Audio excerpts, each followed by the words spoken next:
Hello, everybody. Welcome back to CBN Unscripted. I'm your host, Jasmine, and I am so excited because, like I told you guys, we have a special guest on with us today, none other than Coach James Moore, the head women's bowling coach at Alabama A&M University.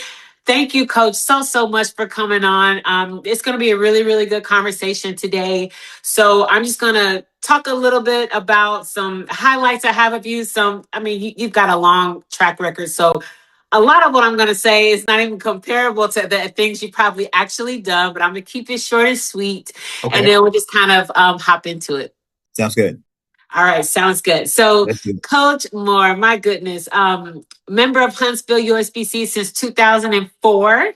Associate Youth Director since 2014, Youth Coach since 2011. You are a USBC certified bronze level coach.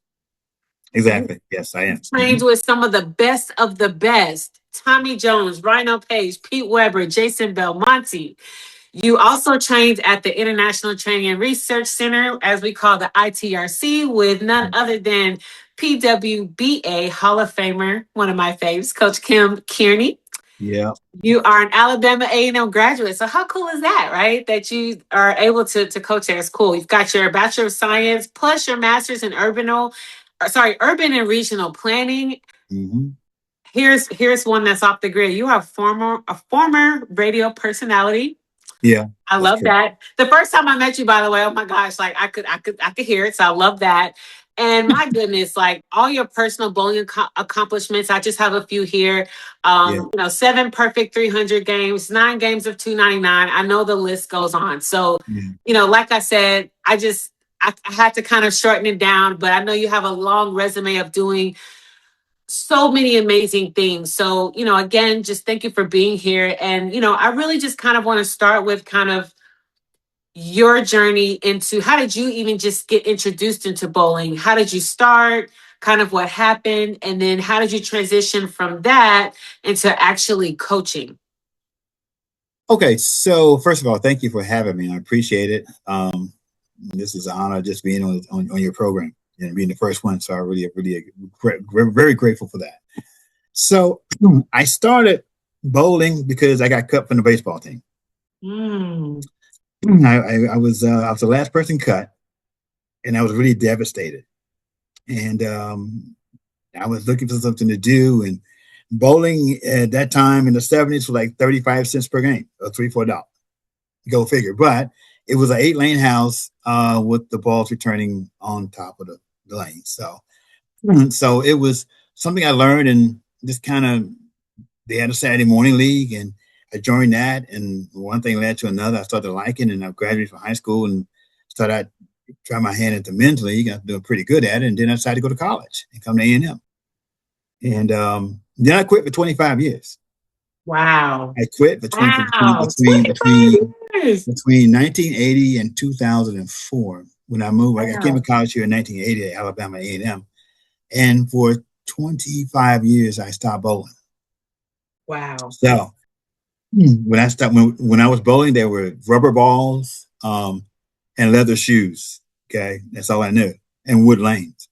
So when I came back into bowling, I had no clue about urethane, polyester, none of that kind of stuff.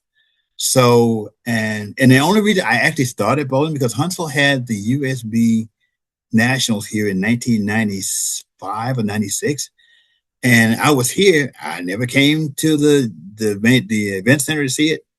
I don't know. It didn't matter. So, but my wife actually started school, grad school, or finishing her degree. And she said, you need something to do. I'm like, I'm playing golf. She said, no, you need something to do. So I joined a league here, and a men's league. And I noticed how the guys are bowling. I'm like, gee, man, I got a 179 average. I know I'm better than these guys right here. So what am I doing wrong? And then I started talking to people, meeting people, and I had to learn about bowling balls. I had to learn about cores, learn about the cover stock and all this kind of stuff, and shoes. So by 2009, I'm doing pretty good, averaging like 200 plus then. And then it's a Saturday morning thing. And somebody says, like, it's a shame you guys don't come up and help the kids on Saturday. So she guilted me into it. I didn't mind doing it anyway. I kind of played around. Excuse me. Yeah, I played around with it a little bit as a kid. When I was younger. So I start with the little kids, and I guess they saw how much fun I was having. And then, I started talking to some of the older kids, and there was this guy who gets no real recognition per se, but his name is Nate. And Nate's game wasn't all that great, but the kids trusted him. I noticed how they interacted with him. They would talk to him about things that are outside of bowling. These are teenagers. Talk to him outside of bowling. And I really admired that. And because that really had the biggest impact on me. Because it's like, if I'm going to do this, I want them to feel like they could talk to me about almost anything. Right. And so from that point on, it started to grow, and the Saturday morning league started to grow. And I was up from 10 to 12 for a few years. And then by that time, I decided I wanted to improve my own game. So I went to Kegel about 3 times. That's where I met Pete Weber. The first time we met, Pete Weber was in the elevator. My wife and I going to Kegel. He was in the same hotel. And he actually demonstrated, he's helping her with her game. And I learned how to actually help someone who's to start bowling because he made it very simple. And so he was the nicest guy. People are completely misunderstood Pete. Pete Weber is the nicest guy. You just got to get him in the right moment. But he's the nicest guy. But anyway, so the next time we went, there was Tommy Lee Jones, and then there was Rhino Page. And in between that, Belmo and Deanna Aspady, I think it is. They came to a place called Scottsboro outside of Huntsville, and I got a chance to meet him before he became the Belmo per se. With two-handed was just in the infancy per se. Oh yeah. So all these things, came into play, and then I started teaching at the university. I've been teaching since about 98 before I do this whole bowling time. But anyway, one of my students, I always ask my students background about where they're from and what they do. And the young lady was on the bowling team, and she said they needed a coach. And I said, well, I don't really have time to coach. And you guys already have a coach. She said, no, we don't really have a coach because she can't coach. Now, long story short, I go down to the AD's office, and the secretary goes like, well, we have a coach and assistant coach. I said, well, ma'am, thank you so very much. I appreciate it. And so I come back to class the next Monday, and she said they had a coach. She said, no, we don't. No, you don't understand. We need like a real coach. This girl constantly asked me over and over again the whole semester. Wow. The winter comes, spring comes up, she's still asking. So finally, I said, you know what? I tell you what, I will go down to the AD and ask him, can I go to the national tournament just to see what this thing is all about? Because I have no clue. So I go and walk through the door, and I see all these women bowlers, and I walk up to the lanes, and I meet the team, and then the screaming starts. It's like being like a rock concert on the front row, just a screaming starts and then that. So I wasn't prepared for none of that, but I had a great time. And I told the team before I left, I said, listen, I really appreciate you guys letting me sit with you. Hopefully, you guys will have a better season. If this will let me coach, I'd be great. I'll be grateful. But whatever it doesn't, I said, but thanks anyway. They said, oh no, you're gonna be the coach. There's no question. You're going to be the coach. Okay, whatever you say. And so, sure enough, a few weeks later, they offered me the job part time, and I took it. And I bounced it, and people said, man, you're a Division I coach. And people say, well, you're a Division I coach. I'm like, that really doesn't mean that much to me. I mean, I'm just a coach. What division I am, that's somebody else's classification, not mine. Yeah. I'm just a coach. Yeah. And depending how well they play, that depends. Like, well, I thought he was a Division I coach because this, that, and the other thing. But long story short, that's how I got into it. And my wife took time for her job to join me with it. And so I had to learn how to work lanes, how to work the back of the lanes, how to jam the lanes. I learned basically how to run the lanes per se. And then the adventure started. And when I say adventures, we had lots of adventures. Things breaking down, wrong directions. A number of things happened. It's quite a story. But through all of that, the teams got better every year. And, the first time I had a walk on was very interesting because I had kids coming thinking bowling was about cosmic bowling and, things of that nature. And Mhm. it wasn't like they understood what bowling, college bowling was all about. But Yeah. eventually I got 5 or 6 and we started with that. And each year the team got better and better and better and better. And it takes a lot of patience. It took a lot of patience. My Yeah. wife said, Yeah. you got a lot of patience to deal with these kids, man, because we don't have kids, and so attitudes and people crying and all that stuff like that. But as we got into it, it became like a family kind of thing, Absolutely. Yeah. And so between the two of us, we were like parents with kids on a field trip. Sometimes I felt like it, Yeah. But we cheered. Sometimes we didn't win all the time, but nevertheless, we hung in there. And then the end result was people graduating and becoming professionals. As a matter of fact, the young lady who actually got me started, she ran for public office a couple years ago. Wow. That's And awesome. and I talked to her recently, and she will be 28 or 29. I'm like, my gosh, what happened to the time? Oh yeah. So Wow. yeah. So a couple of the girls on the team now bowled during COVID, so they got the 5th year.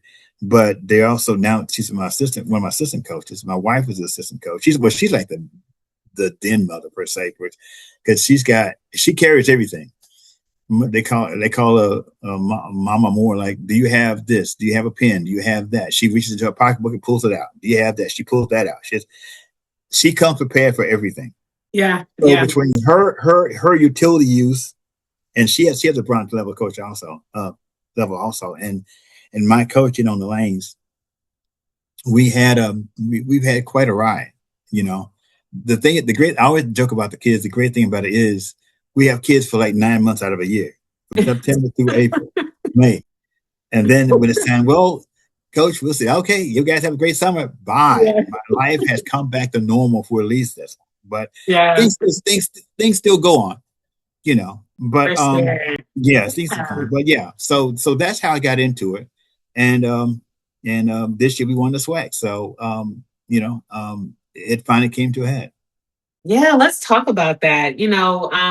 So you've been at Alabama, is it 2018? 2018, yeah. 2018. Okay, so you've been there since 2017, 2018. 17, 18, yeah. 17, 18. Okay. Mhm. And yeah, I mean, that was, I definitely want to touch on that. I've had the pleasure of having many conversations with you this season and, definitely a lot of conversations at the SWAC championship, because I was there. Mhm. What do you think kind of made the team special is not the word, but make the team special? Like, how is it that you guys came together? And right, because it's not just at the championship, it's all season, right? Like October Yeah, 1st is when the season starts. So you start then, right, all the way through actually winning the conference. yeah. Kind of talk to us a little bit about that and what that looked like for your team. Well, every year I thought I had a team that would be the one that would go all the way, and we always fall short. We fell short the last couple of years. And last a couple of years ago, we were 3rd seed, and last year we were 4th seed, so this year we're 5th seed. But at the beginning of the year, I thought we had a pretty good team. I lost some people, and I got some freshmen in. And so we started out pretty good in Orlando, and I took them we had never been to Youngstown to play there. And one thing I have done since I've been part of this whole process is take the kids someplace they hadn't been before, and to play somewhere we hadn't played before. And a lot of times we were the only HBCU at these tournaments, so people got a chance to see us bowl. And when they get the bowling, they're quite a show. When they put on quite a show when they're in the mix. Yeah, Oh I've yeah, seen it. yeah. Yeah. When they're on, you can tell it, because they get. I just let them do what they do. But my wife likes to say that the team has really taken my characteristics of bowling, and I'm pretty much a fun bowler, but I'm very handsy kind of. I'm very active out there in the lanes trying to make things happen. But long story short, um, this season started out pretty good, and we thought we'd have a pretty good team going into the SWAC. especially with me holding it here in Huntsville. And we went to Texas and we did okay, but we never could quite get to the point that we could get over the 1,000. Like most of the teams are 1,020, 1,030. We never got there. We've always come close, and there's always some minor things happening more or less. So I met a friend of mine. His name was Scott, and Scott had bowled in the PBA before. And I got to talk with him and said, well, let me just come by and just, look at the kids and be thinking. So Scott gave me a lot of technical advice about the lane play and that kind of thing based on his experience with the PBA. And that opened my eyes a whole lot more, because now it was more focused on certain things, not just the broader picture, but the real intimate things. Right. And so from that point, the kids start. It's one of those things where you keep trying. Like doing the Rubik's Cube, you keep at it. You keep at it. You ain't solved it yet. You just keep trying to make it happen. And so we were doing pretty good till we got to St. Louis, and then the bottom fell out. We were terrible. I mean, it was so bad. I said, you know what? We're done for the semester. We're done, because we need to reset. We're completely reset. Yeah. And so everybody agreed. And so we took a long hiatus over Thanksgiving break and Christmas break, knowing we're coming back to Dallas for the SWAC West, and Houston, I should say Houston, and we did good there. We did good. We were average 77, but we felt like we could do better. And then we got to we came to our home thing here, and we were 50-50. We still played. We had our moments, but we lost.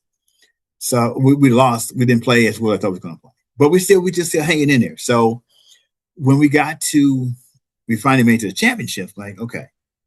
So I had printed out a sheet, and I put Alabama A&M through the whole process as though we're winning. I said, I'm going to leave it just like this, right?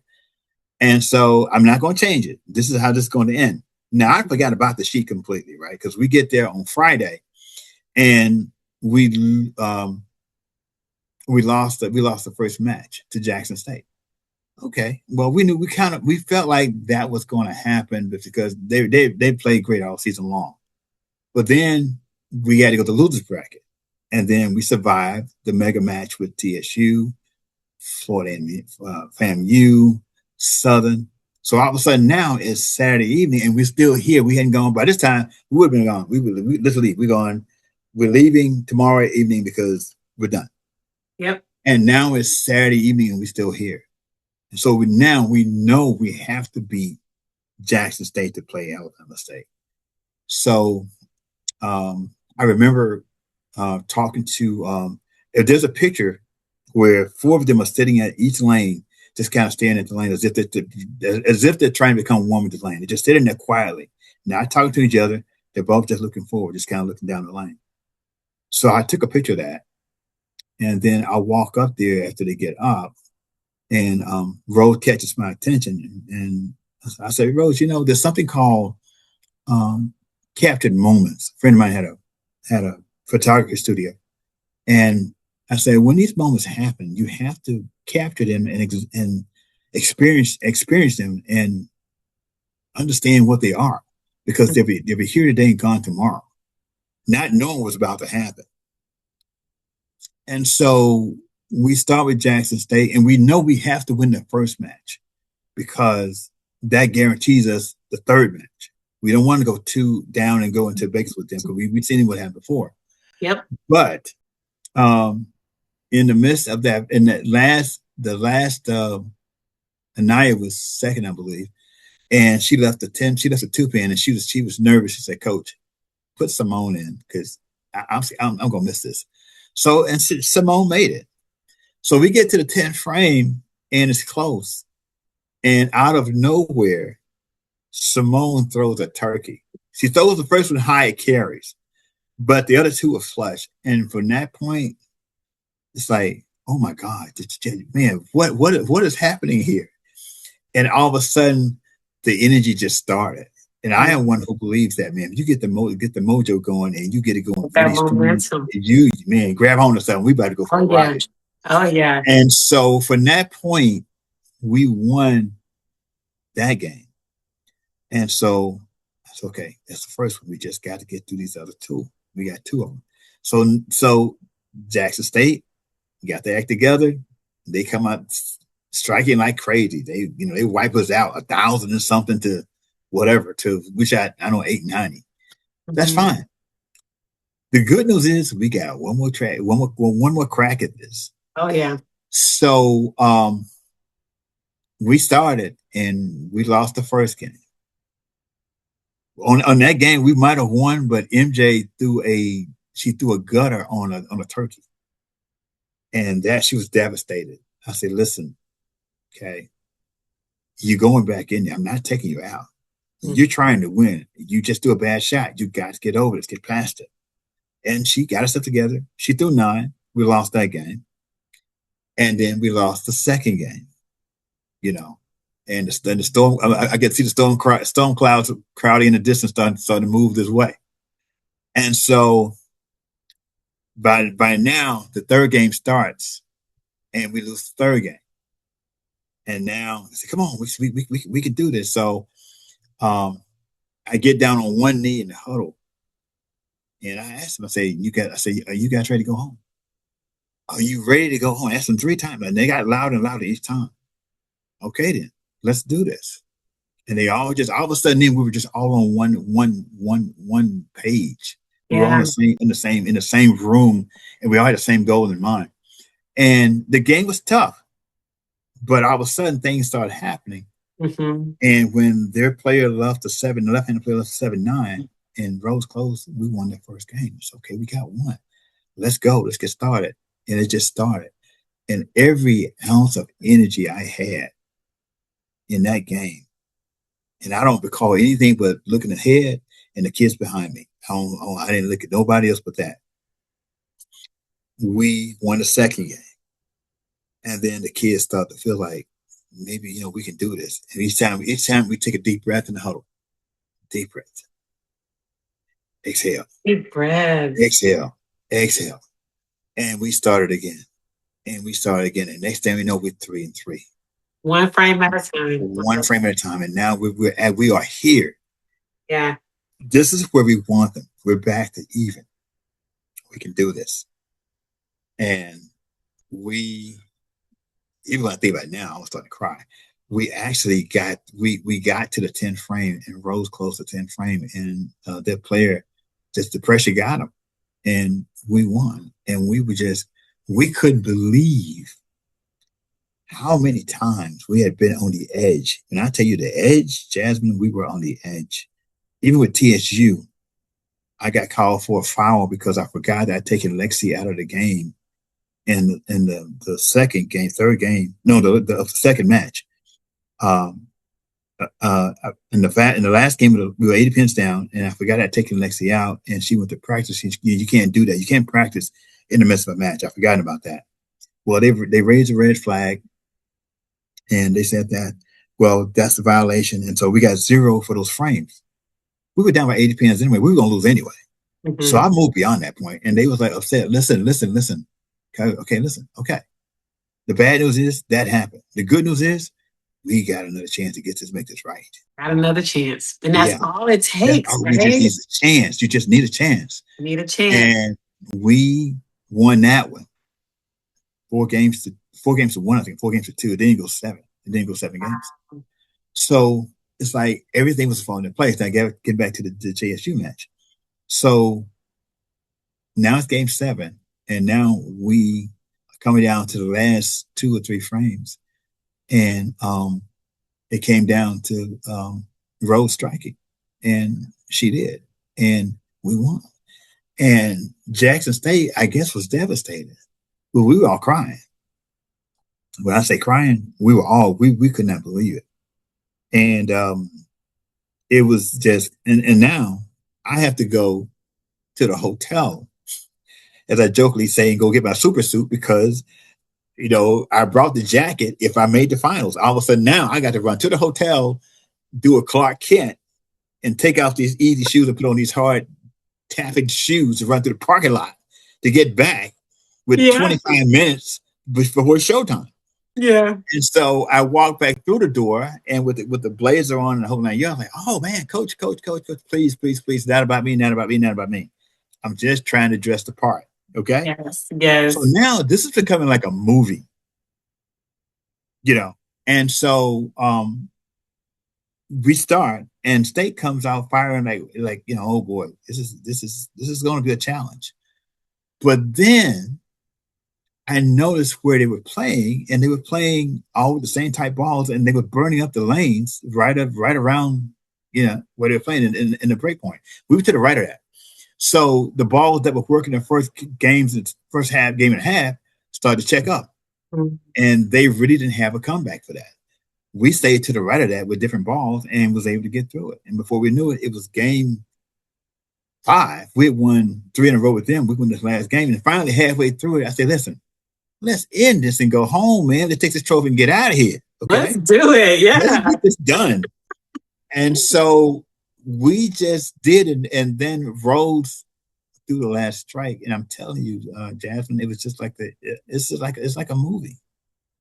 I mean, it was like the whole drama for everything that we had been through the whole semester. Wow. For everything that we had to go through on campus with the lanes and the oral machine and all that kind of stuff.